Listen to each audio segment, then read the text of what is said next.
नमस्कार। जय हिंद, जय भारत। मैं रोश चौहान आपका अपने यूट्यूब चैनल पर बहुत बहुत स्वागत करती हूँ।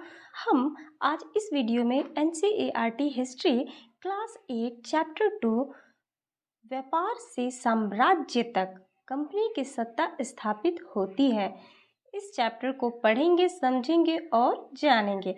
क्या जानेंगे? तो हम यही जानेंगे कि एक व्यापार के माध्यम से अधिक मुनाफा कमाने के सिद्धांत से जिस प्रकार से ब्रिटिश यानी अंग्रेज जो हमारे देश पर आए और यहाँ पर आकर एक छोटी सी कंपनी के थ्रू वो पूरा का पूरा यहाँ का साम्राज्य ही हड़प लिए। इट मीन्स वो कंपनी के सत्ता तो स्थापित किए, साथ ही साथ ये साम्राज्य भी उनका अपना एक तरह से हो गया था।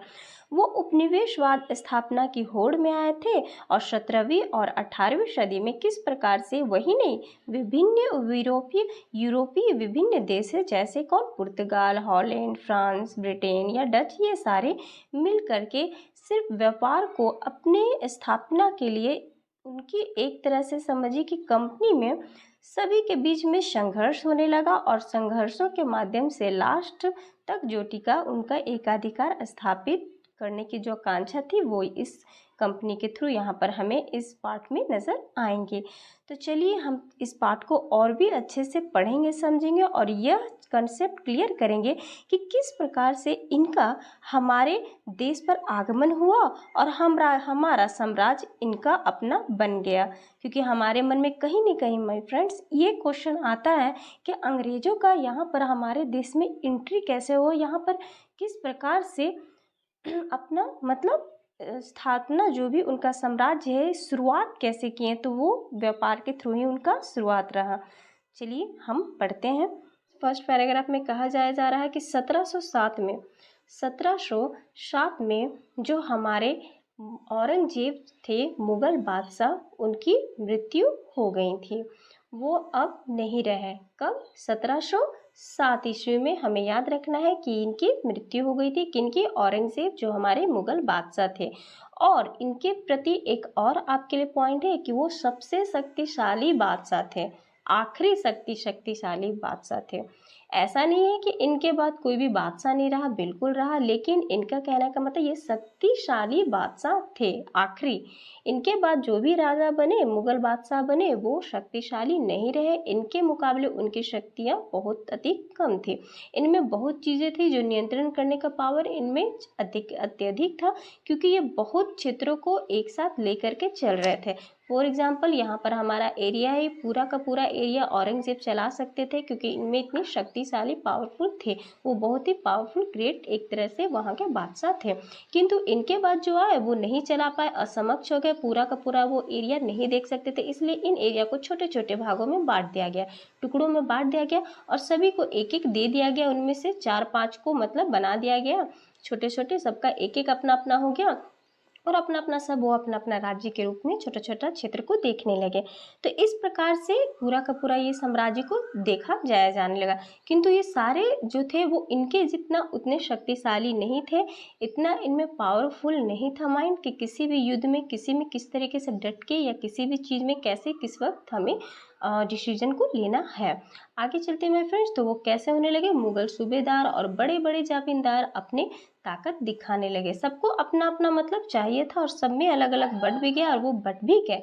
इसीलिए ये कहा जा रहा है कि कुछ दिनों तक यानी कि दिल्ली अधिक दिनों तक प्रभावी केंद्र के रूप में नहीं रह सका, क्योंकि ये सारा दिल्ली से टोटल ओवर कंट्रोल होता था।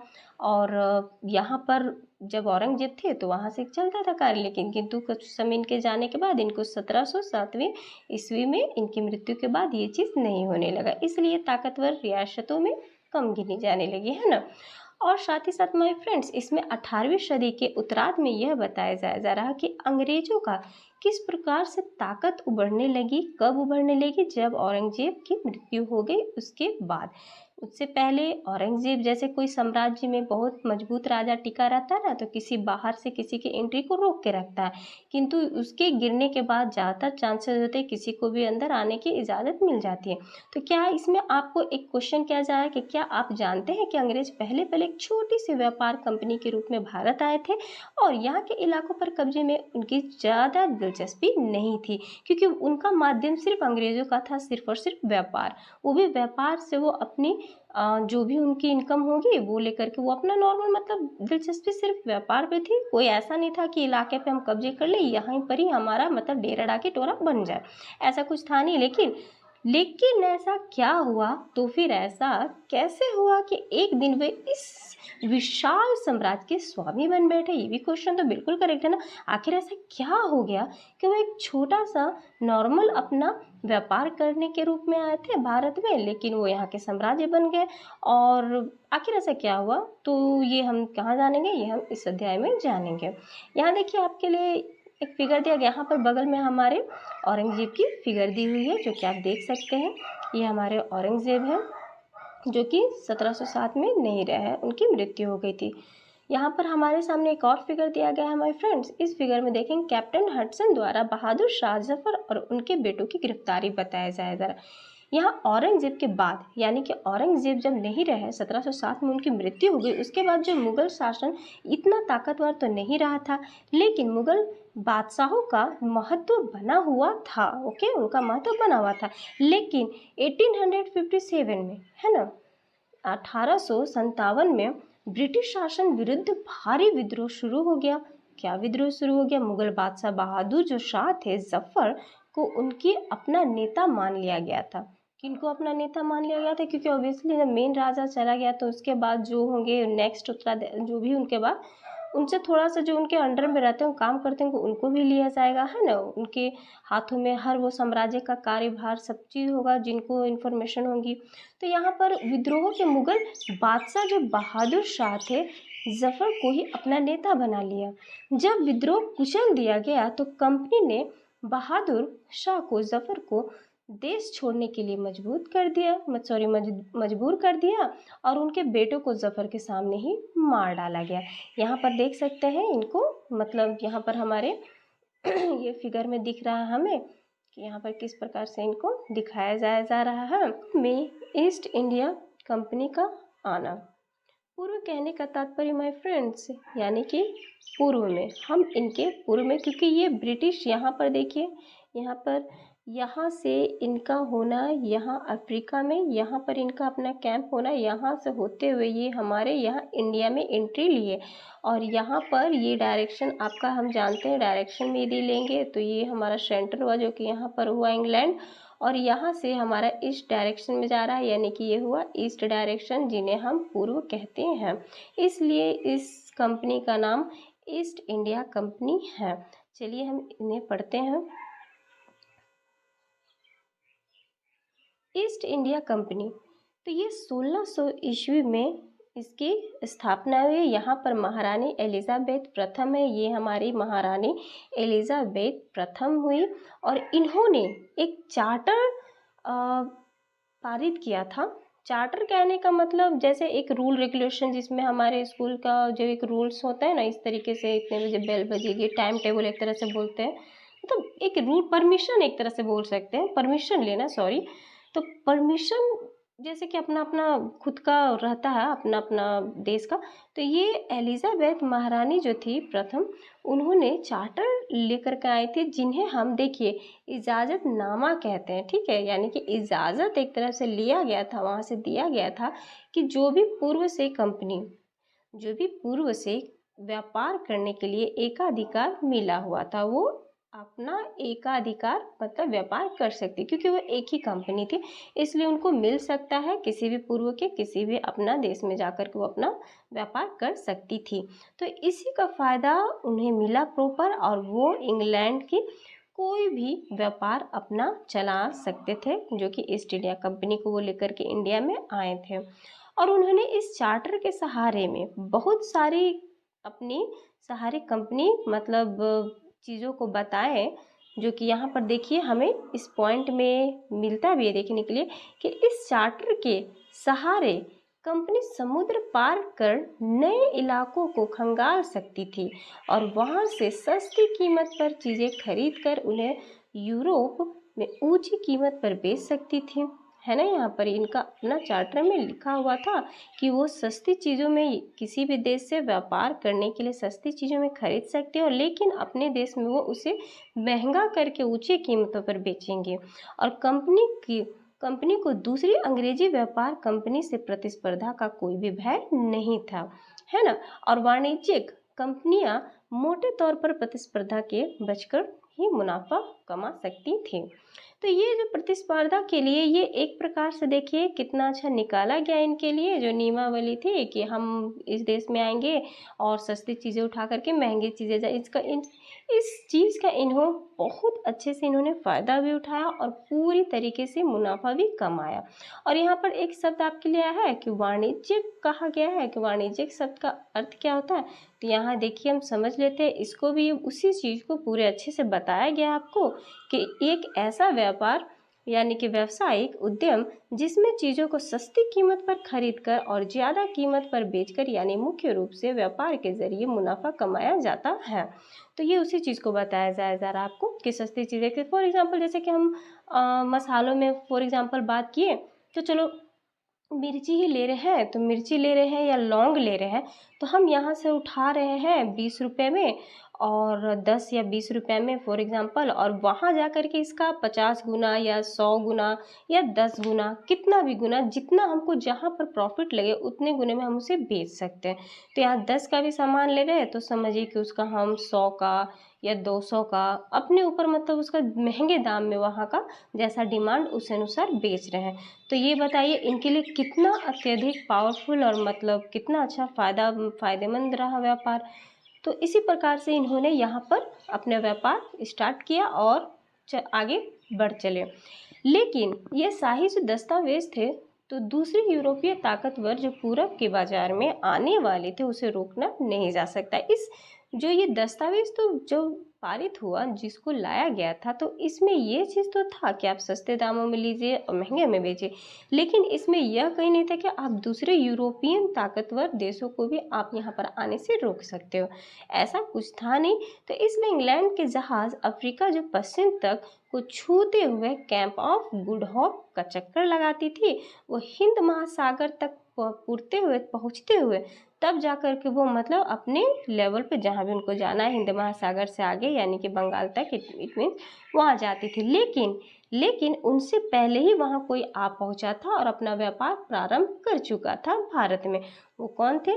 वो थे पुर्तगाल, है ना। पुर्तगाली जो थे वो पहले ही से भारत के पश्चिमी तट पर उपस्थित थे और वो अपना गोवा में ठिकाना बना चुके थे। और साथ ही साथ वो कैसे बनाए, उनको कैसे पता चला कि कमाल है भाई, यहाँ पर हमसे पहले कौन आ गया, हमसे पहले किसे पता चल गया भारत का पता, और उनको ये भी कैसे पता चल गया कि कहाँ पर ठिकाना होना चाहिए, किस प्रकार से मतलब व्यापार स्टार्ट करना चाहिए, ये कैसे इन्हें पता चल गया। तो वो पता करने वाले थे Vasco the gamma. Vasco the gamma थे वो एक पुर्तगाल के खोजी यात्री थे। उन्होंने भारत का पता किया कि किस प्रकार से कहाँ पर होना चाहिए और उन्होंने गोवा में अपना ठिकाना पुर्तगालियों के लिए भी लगाया। तो जब 1400 यानी कि 1498 में पहली बार भारत तक पहुँचने वाले इस समुद्री मार्ग का पता लगाया था किसने? Vasco the gamma. इन्होंने पहला पता किया क्योंकि ये पहले पुर्तगाल थे जिन्होंने भारत की खोज की। तो 17वीं शताब्दी की शुरुआत में तक यानी डच भी जो थे वो भी पीछे पीछे हिंद महासागर के पीछे मतलब अपना व्यापार करने के लिए वो भी आ गए, क्योंकि उन्हें भी आना था, यहाँ पर फ़ायदा दिखा। कुछ समय बाद उनके आने के बाद फ्रांसीसी भी आ गए। लो देखो यहाँ पर कौन कौन आ गए। यहाँ पर हमारे सामने एक पुर्तगाली आ गए जो कि पहले से थे इंग्लैंड के आने से, क्योंकि इंग्लैंड लोग को लगा था कि हम मतलब डायरेक्ट हिंद महासागर करके वहाँ जाएंगे व्यापार करेंगे, लेकिन उन्हें पता नहीं था कि यहाँ हिंद महासागर से पहले ही अरब सागर तक ही, यहाँ तक ही भी गोवा तक ही आकर के पहले ही से पुर्तगाली लोग अपना बिजनेस स्टार्ट कर चुके हैं, ठिकाना ले चुके हैं। क्यों? क्योंकि वास्को द गामा ने पहले ही से भारत की खोज करके उन लोगों को वहाँ का पता बता दिया। नेक्स्ट में जब ये दोनों आगे बढ़ ही रहे थे कि नेक्स्ट आ गए कौन? डच भी आ गए, और डच तो आए साथ साथ फ्रांसीसी भी आ गए।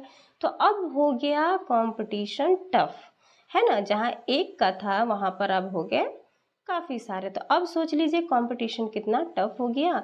अब एक जगह अब लेनी है एक सामान सबको, और सभी को चाहिए थी एक जैसी चीज़ें। ऐसा नहीं कि सब पहुँचे तो अलग अलग चीज़ें, नहीं, सबको चाहिए एक जैसी चीज़ें। क्या क्या चाहिए चीज़ें चाहिए थी?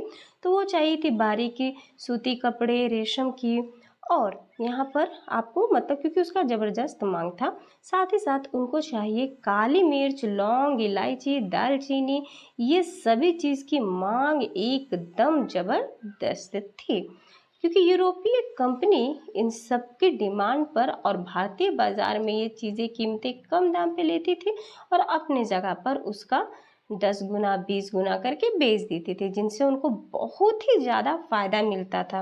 लेकिन व्यापार कंपनियां इसी कारण फलती फूलती थी। लेकिन अब तो बात आ गई क्या भैया, अब तो आ गई प्रतिस्पर्धा कंपनियों की। तो अब जब इतने सारे दो दो तीन तीन चार चार आकर के अपना अपना मतलब चलाने लगेंगे, सब कोई अब कंपटीशन में लग गए हैं, तो अब तो यहाँ पर क्या हो गया, अब बाजार में तो और नए व्यापार कंपनियों की बीच लड़ाइयाँ शुरू हो गई। अब लड़ाइयाँ शुरू हो गई तो 17वीं और 18वीं सदी में जब भी मौका मिलता था किसी न किसी कंपनी को कोई न कोई कुछ न कुछ रुकावटें खड़ा करने का, या फिर कुछ न कुछ मतलब अपना अपना क्या बोलते हैं हथकंडे अपनाना शुरू कर दिए कि किस प्रकार से इसे गिराए ताकि मेरा माल बचाए, उसको गिराए ताकि मेरा माल बिके, इसको गिराए कि मेरा माल आगे जाए और मैं ज़्यादा से ज़्यादा मुनाफा कमाए। यानी कि यहाँ पर कंपटीशन हो गया अपने अपने मुनाफे कमाने के लिए और दूसरों को गिराने का। तो इस प्रकार से यहाँ पर देखिए कितना ट्विस्टेड भरा स्टोरी आ गया ना, कि पहले आए इंग्लैंड, नॉर्मल सोचे कि हम खोलेंगे कंपनी, जाएंगे और स्टार्ट करेंगे, लेकिन उनको पता नहीं था कि हमसे भी पहले कोई वहाँ पर पहले पुर्तगाल लोग पहुँच करके वहाँ ठिकाना लेकर के बैठे हुए और शुरुआत कर चुके हैं व्यापार। ये लोग दोनों तो थे, पीछे से डच और फ्रांसीसी भी आ पहुँचे। अब वो लोग चारों में होने लगा कंपटीशन और सबको चाहिए एक जैसा सामान, काली मिर्च, लौंग, इलायची, दालचीनी, ये सब अच्छा आप लोग सोचे ये गरम मसाले ही क्यों इन लोगों ने ज़्यादातर डिमांड था व्यापार के लिए, ये मसालों की डिमांड क्यों थी? रीज़न ये था ना, क्योंकि इन लोग जो थे वो थोड़ा ठंड क्लाइमेट्स में थे, यानी कि इनका जो जलवायु था वो ठंडा था और ये सारी चीज़ें गर्म रखने वाली चीज़ें हैं। ये सब का जब वहाँ खान पान चलने लगा तो लोगों में बहुत ही इंटरेस्टिंग, बहुत स्वादिष्ट खाना में भी और अंदर से गर्म रखने लगा बॉडी, ये तो इन लोगों के वहाँ पर फायदेमंद। यहाँ देखिए सूती कपड़ों का भी डिमांड है और रेशमी सब, तो इन सब का ज़बरदस्त डिमांड अब बढ़ने लगा। तो वहाँ के लोगों को बढ़ रहा है तो यहाँ के लोगों को, इन लोगों को बहुत ज़्यादा फायदा हो रहा है, तो इससे इन लोगों का डिमांड अब अपनी कंपनी और अपने अपने मतलब व्यापार को बढ़ाने के लिए, लेकिन दूसरों को कैसे रोके इसके लिए साजिश की जाने लगी। अब साजिश क्यों जाने लगी, मतलब कि जब व्यापार सही तरीके से सबका चल रहा था तो सब एक दूसरे के लिए रुकावटें क्यों बनने लगे? रीज़न ये है कि यदि भैया मेरा भी सामान वही चीज़ मुझे भी चाहिए जो मुझे पसंद है, सामान लौंग, लौंग आपको भी चाहिए, लौंग इनको भी चाहिए, लौंग इनको भी चाहिए, तो जो उत्पादन होगा वो तो घट जाएगा ना। जहाँ पर उत्पादन घटेगा और मांग बढ़ेगा तो समझ जाइए क्या होगा, इनका तो मांग सबको चाहिए, सबको पूर्ति करना है, लेकिन हमारे पास सामग्री तो लिमिटेड है, तो इसलिए इस सामग्री का दाम बढ़ा दिया जाएगा। इट मीन फॉर एग्जांपल जैसे कि मैं पेन की ही बात करूँ, पेन मुझे चाहिए, मैं भी चाहिए, आपको भी चाहिए, 2 3 4 5 लोगों को चाहिए, तो वो मेरे पास फिक्स्ड होगा, कम होगा, तो मैं सबको करने के लिए मैं पेन की थोड़ा सा मूल्य को बढ़ा दूंगी। यानी कि मैं जो 10 का देती थी वो मैं 15 का दूंगी। तो ऑब्वियसली आप लोग के पास थोड़ा सा हो सकता है 10 का देने से आप लोग 20 का बेचते थे तो 10 पूरा का पूरा फ़ायदा होता था, लेकिन अब मैं उसको दे रही हूँ 15 में, तो आपका फ़ायदा घट जाएगा ना, आपका तो फ़ायदा हो गया सिर्फ और सिर्फ 5 का। तो इसी प्रकार से इनमें भी होने लगा कि इनका फ़ायदा कम होने लगा, क्योंकि इनका तो सामान अब सब में बंटने लगा ना, तो अब सब में बंटने लगा, कंपटीशन टफ हो गया, तो अब इनको मुनाफा थोड़ा कम होने लगा। तो अब ये लोग क्या करने लगे कि जब मुनाफा कम होगा तो कोई तो फ़ायदा होगा नहीं इतना दूर आकर के बिजनेस करने का, इतना सारा फ़ायदा हमें जितना, जब एक बार चस्का लग जाता है ना ज़्यादा का, तो कम में भाई कैसे दिल लगे, आप ही बताइए, मन तो नहीं लगेगा ना। तो इसीलिए अब ज़्यादा जब इन लोगों को हाथ में आता था, अब देख रहा है कंपटीशन टफ हो गया तो कम होने लगा, तो क्या करे कि मेरा वो जो जैसा बिजनेस चल रहा था मुनाफा अधिक से अधिक कमाने का, वो मेरा घटे ना उल्टा बढ़ता जाए, तो उसके लिए इन लोगों ने क्या कर लिया, हथकंडे अपनाने शुरू कर दिए, रास्ते में रुकावटें खड़े करने लगे, है ना, माल से लदे हुए जहाज को आग लगा दिया गया। दूसरों को मतलब कि अपने व्यापारी के जो भी अपने कॉम्पिटिटर है उनको गिराना, मारना, उनका किलेबंदी कर लेना, उनके जो भी हथियार थे उन सबको छीनना, ये सब इन्होंने हथकंडे स्टार्ट कर दिए। और क्या, और अपनी बस्तियों को क्या करने लगे, किले बंद करने लगे, इतनी अपने आप को प्रोटेक्शन देने लगे किलेबंदी करके, यानी दूसरों को नुकसान पहुंचा और अपने आप को जितना से जितना बचाओ, है ना। तो व्यापार में मुनाफा कमाने की इन कोशिशों के कारण स्थानीय शासकों का भी टकराव होने लगा और इसी प्रकार से व्यापार और राजनीतिक का एक दूसरे से अलग कर रखना कंपनी के लिए मुश्किल होता जाने लगा। आइए देखिए ऐसा क्यों हुआ, मुश्किल क्यों होने लगा, कंपनी को क्यों होने लगा। तो ईस्ट इंडिया कंपनी बंगाल में व्यापार शुरू करती है। अब वो उतना तो होने लगा, अब चलते हैं ईस्ट इंडिया कंपनी के पास कि अब किस प्रकार से बंगाल तक पहुंच गए, अब ब्रिटेन के थ्रू वहाँ पर किस प्रकार से इस फैक्ट्री के ईस्ट इंडिया कंपनी के स्थापना और व्यापार की शुरुआत किस प्रकार से अब होने लगी। ईस्ट इंडिया कंपनी बंगाल में व्यापार शुरू करती है। अब क्या होता है, 1651 में हुगली नदी के किनारे पहला यानी कि पहली इंग्लिश फैक्ट्री थी, कौन सी, ईस्ट इंडिया कंपनी। ओके, और यह जो चल रही थी वो वहाँ पर एक वर्ड्स आया गया है फैक्टर। तो ये फैक्टर क्यों आया है, फैक्टर का कहने का मतलब फैक्ट्री जिसे वेयर हाउस कहा जाता है। ये क्यों कहा जाता है, क्योंकि यहाँ निर्यात होने वाली वो सारी चीज़ें रहती थी जहाँ जमाव किया जाता था, यानी कि जो भी निर्यात करनी है, यानी कि जो भी इस देश से, भारत देश से जो भी हमें निर्यात करना है, लेकर जाना है वस्तुएं, उन सभी चीज़ों का वहाँ पर जमा होता था, यानी जमा क्या करके रखा जाता था। किन चीज़ों का, अपने फैक्ट्री में, कहाँ पर, ये फैक्टर जिन्हें कहा जाता था। तो ये फैक्ट्री यानी कि वेयर हाउस में रखा जाता था और इसी तरीके से कंपनी को मतलब यहाँ पर धीरे धीरे जमा बैठता गया। जैसे जैसे ये फैलता गया तो यहाँ के जो सौदागरों या फिर व्यापारी थे इस फैक्ट्री के आसपास आकर बसने लगे, है ना। और लगभग 1696 में इस कंपनी की आबादी चारों तरफ किला बनाना शुरू कर दिया, यानी धीरे धीरे वो अपना मतलब अपना जो ये एरिया है उसको बढ़ाते जा रहे हैं, है ना। धीरे धीरे वो बढ़ाव को मतलब निरंतर आगे बढ़ाते जा रहे हैं ताकि उनका फैलाव विस्तारपूर्ण हो और जितना से जितना ज़्यादा से ज़्यादा हो। इसी प्रकार से वह अपने चारों ओर किला बनाना शुरू कर दिया और बाद में मुगल अफसरों को रिश्वत दे करके 3 गांव जमींदार भी खरीद लिए। यही इनका काम ही था, और क्या काम था, खरीदना और बढ़ाना अपना। इसी प्रकार से गांव के कालीकाता, एक वर्ड्स आपके सामने, कालीकाता था, है ना। तो ये कालीकाता क्या था, ये था कलकत्ता, जो आगे चल के क्या बना, कोलकाता। क्या बना आगे चल के ये हमारे लिए, कोलकाता, है ना। और यही कंपनी ने मुगल सम्राट जो औरंगजेब थी उनको भी तैयार कर लिया था। ये उनके मतलब रहने तक का है कि जब वो जिंदा थे उस वक्त ही ये कंपनी के लिए इन्होंने पहले से उन्हें कन्विंस कर लिया था, तैयार कर लिया था ये सारे चीज़ें का, व्यवस्था का। और उनके जाने के बाद यहाँ पर ये क्या मीन्स यहाँ पर लिखा गया अभी आपके लिए कि ये फरमान जारी कर दे थे, इन्होंने कर चुके थे। औरंगजेब को इस बात के लिए भी तैयार कर लिया गया था कि वह कंपनी को बिना शुल्क चुकाए व्यापार करने का फरमान जारी कर दें। इट मीन्स कंपनी के लिए कोई भी उनका शुल्क नहीं लगना था, आराम से वो कर सकते थे कंपनी के नाम पे। तो लेकिन ये जो था ना कंपनी के नाम पे क्या करना था, लेकिन ना इसमें निजी तौर पे जो व्यापार चलाने वाले जो थे ना ऑफिसर, उनको भी चाहिए था कि हम मुफ्त में काम करें हर चीज़, हमें भी इस चीज़ का मतलब फरमान मिले कि हम पर भी पैसा वगैरह कुछ भी लागत न लगे, हम भी मुफ्त में यहाँ आए और बगैर मतलब जो मन वो अपना मन चाहा काम करते रहे और जो मन वो बढ़ाते रहे। तो ये चीज़ उनका अपना कहना था, जो कि ये चीज़ पसंद नहीं आई किनके, बंगाल के नवाब मुर्शिद कुली खान को। क्यों, क्योंकि ये नवाब बन चुके थे आफ्टर औरंगजेब, यानी कि जब औरंगजेब की मृत्यु के बाद ये यहाँ के नवाब थे, तो उनको ये चीज़ पसंद नहीं आया बंगाल में। तो आगे क्या हुआ ये देखिए, यहाँ पर हमारे पास चित्र में दिया गया है कि किस प्रकार से सामान के मद्रास से जहाज़ों में सामान लाते हुए स्थानीय नौकाएं, यहाँ पर नावें जो आपको दिख रही हैं ये विलियम सिम्पसन द्वारा बनाया गया है। किनके द्वारा बनाया गया है, विलियम सिम्पसन के द्वारा।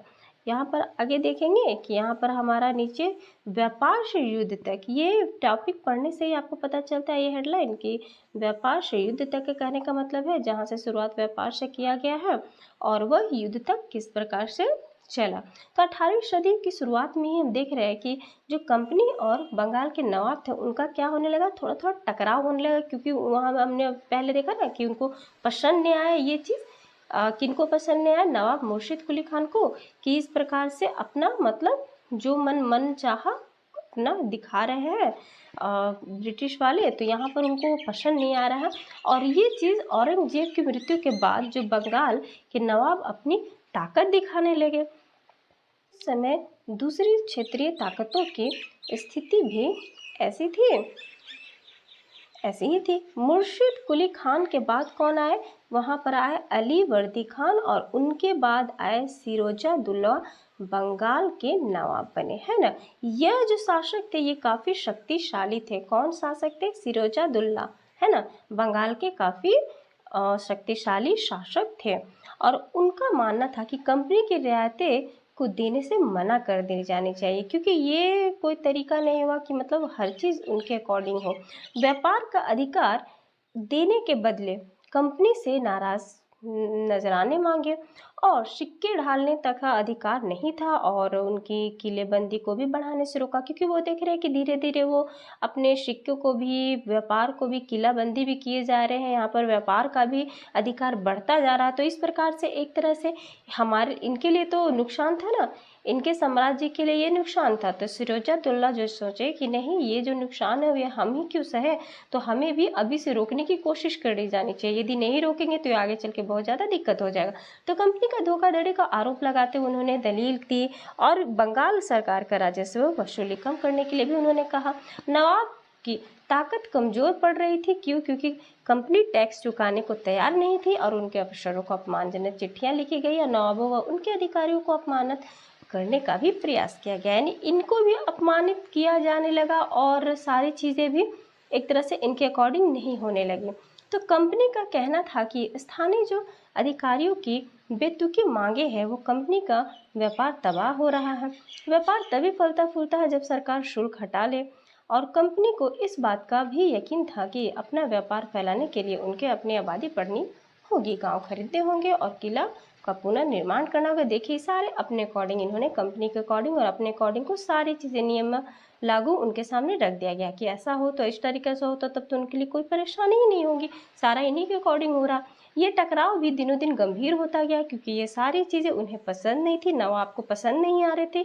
और न पसंद आने का कारण क्या हुआ, न पसंद आने का कारण यही हुआ कि ये युद्ध में बदला। और कौन सा युद्ध, इसका नाम हुआ प्लासी का युद्ध। तो जिसके कारण प्लासी का युद्ध किया गया। यहाँ देखिए कठपुतली शब्द का प्रयोग किया गया आपके सामने। ये कठपुतली क्यों किया गया, क्योंकि वो चाहते थे अपने साम्राज्य के लिए एक कठपुतली राजा शासक, जो उनके अकॉर्डिंग, अंग्रेजों के अकॉर्डिंग काम करे। वो जैसा चाहे, जिस प्रकार से चाहे उस प्रकार से कोई शासक वहाँ का राजा का हो, बंगाल का, और इनके अकॉर्डिंग अति करे, जिस प्रकार से ये कहे। तो ये एक खिलौना चाहते थे, जो कि धागों में, जैसा बोलते हैं ना कि सहारे से हिसाब से नचाते हैं। कठपुतली हम लोग जो देखते हैं ना टीवी में या सॉन्ग में, इस प्रकार से एक बनाया जाता है गुड्डा गुड़िया को, उसको धागों में लपेट करके हैंड वगैरह ऊपर नीचे किया जाता है, साथ में सॉन्ग लगा दिया जाता है, और इशारों पे उनका मतलब चलाना, डांस कराना, मजाक उड़ाना, और जैसा चाहो वैसा, क्योंकि कठपुतली डांस करता है या फिर जैसा भी एक्टिंग करता है, लेकिन वो खुद से नहीं, उसको कराया जाता है किसी और के थ्रू। तो वही था, समझिए एक तरह से ये चाहते थे। तो यहाँ पर प्लासी का युद्ध में देखिए हम देखेंगे। तो माय फ्रेंड्स इस वीडियो को यहीं रखते हैं, क्योंकि प्लासी का युद्ध हम नेक्स्ट वीडियो में देखेंगे, क्योंकि ये वीडियो काफ़ी ज़्यादा लॉन्ग हो रहा है। हम नेक्स्ट वीडियो में प्लासी का युद्ध और उससे आगे जुड़े बहुत सारे इंपॉर्टेंट बातों को हम जानेंगे, पढ़ेंगे और भी ज़्यादा देखेंगे। अब तक फ्रेंड्स बहुत मज़ा आया यहाँ तक। चलिए, व्यापार से युद्ध तक लेकर के हमने बहुत चीज़ों को जाना, समझा, किस प्रकार से उनका आना हुआ, कैसे कैसे उनमें एक दूसरे के प्रति संघर्ष हुआ कंपनियों के बीच में, और लास्ट में किस प्रकार से इस कंपनी ने अपना फाइनली वहाँ पर स्थापित बंगाल में कर लिया। अब वो वहाँ पर आगे का अपना काम चाहते हैं। नेक्स्ट वीडियो में हम प्लासी का युद्ध देखेंगे माय फ्रेंड। देखने के लिए विद्या आपको बहुत बहुत धन्यवाद।